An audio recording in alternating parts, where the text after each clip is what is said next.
In the third category, we find the administrator of justice. The Oxford English Dictionary is really talking about people. People like myself. I'm a justice of the peace, for example, as a magistrate. Then in the Baha'i writings, we find these three categories as well, where they can at least be looked at in that way. For example, regarding the judicial administration of law or equity, Baha'u'llah refers to the maintenance of social order through justice. He says, O people of God, that which traineth the world is justice, for it is upheld by two pillars, reward and punishment. These two pillars are the sources of life to the world.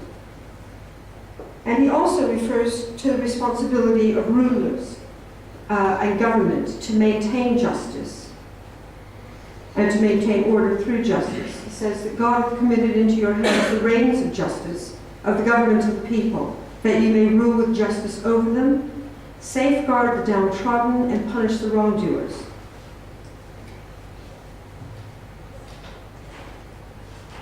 Regarding the category of giving justice as of giving due deserts, Abdul-Baha, who was the son of Baha'u'llah, was appointed to be the interpreter of Baha'u'llah's words.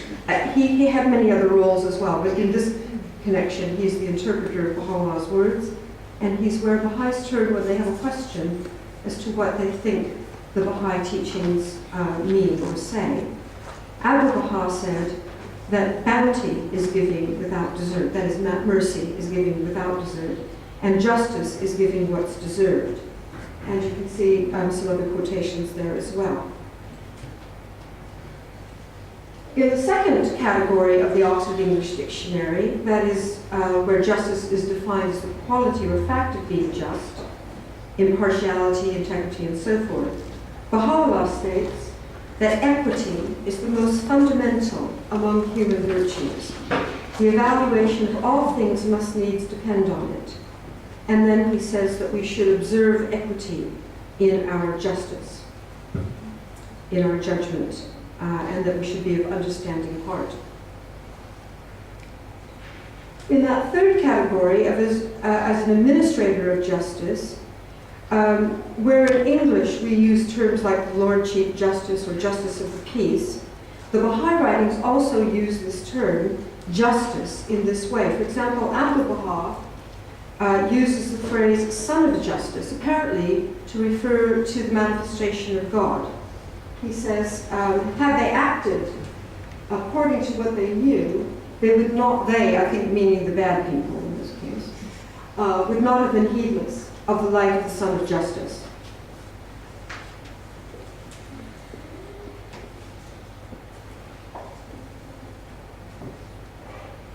There you are with the concept of manifestations of divine justice.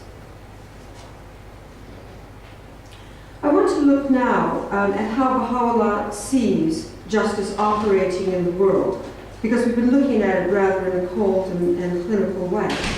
But beyond these definitions of justice is the reality of justice, the application of justice in the individual and in social contexts.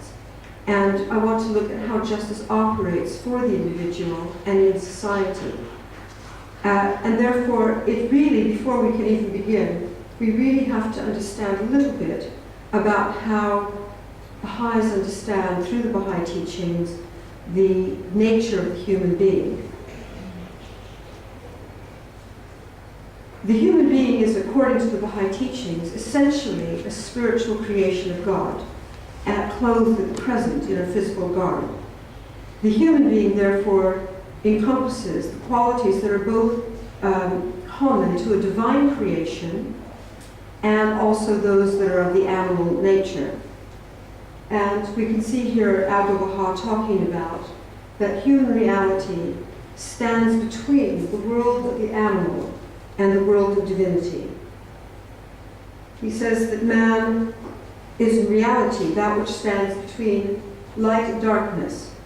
And from this standpoint, the nature of the human being is threefold. Animal, we have an animal body. Human, which is not animal, something different from animal. and divine, that is, we reflect the divine qualities. And the animal nature is darkness, he says, and the heavenly is light in light. So the human being's reality being threefold, what determines the qualities that will dominate in a particular individual is the degree of that person's spiritual orientation. That is the degree to which a person turns towards the teachings of God and obeys them and operationalizes them in this life, or ignores them, or even worse, actively works against them. So the true station of each individual is to be spiritually oriented and spiritually inclined, and to know our spiritual selves, which is our true self. And Baha'u'llah says that whatever duty, you can find this at the beginning of the Gleanings. When I was 15, somebody pointed this passage out to me. It's the first tablet in the Gleanings, which for those of you who are not a Baha'i should get a copy from your Baha'i friend sitting next to you. It's the first tablet in the Gleanings, and it's the second to last paragraph.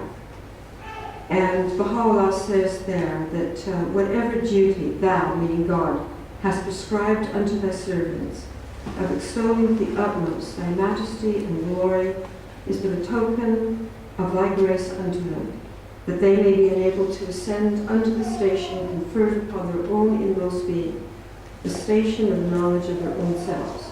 So this is the station that human beings have, and to reach this station, Baha'u'llah says, is through our own personal justice. He says, no man can attain his true station, that is the knowledge of his own self, except through his justice. Now I understand this to imply that to become what we are meant to become, we must act or behave justly. And Baha'u'llah describes how we can do this. He says, whoso cleaveth to justice can in no circumstances transgress the limits of moderation. He discerneth the truth in all things, through the guidance of him who is the all-seeing. And the essence of all that we have revealed to thee, for thee, he says, is justice, is for the man to free himself from idle fancy and imitation, discern with the eye of oneness his glorious handiwork, and look into all things with a searching eye.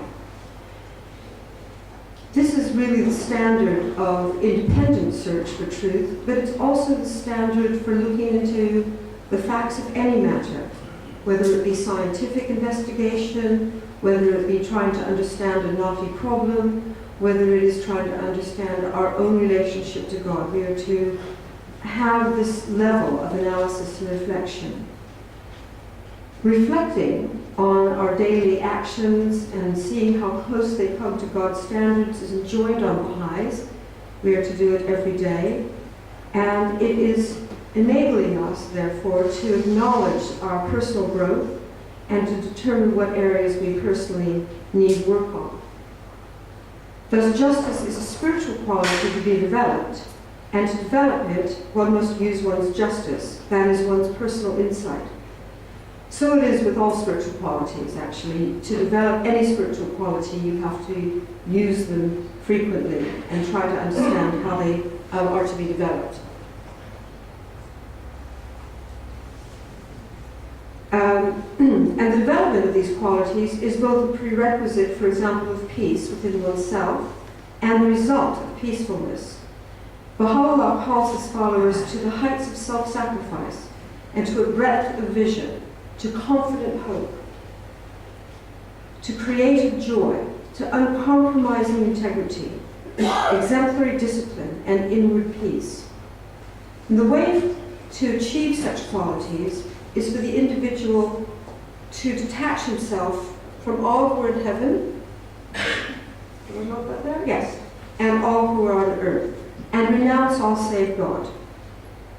And Baha'u'llah says that when he has inscribed upon his soul that which we have vouchsafed unto him of the quintessence of inner meaning and explanation, he will fathom all secrets, and God shall bestow upon his heart a divine tranquility and cause him to be of those who are at peace with themselves.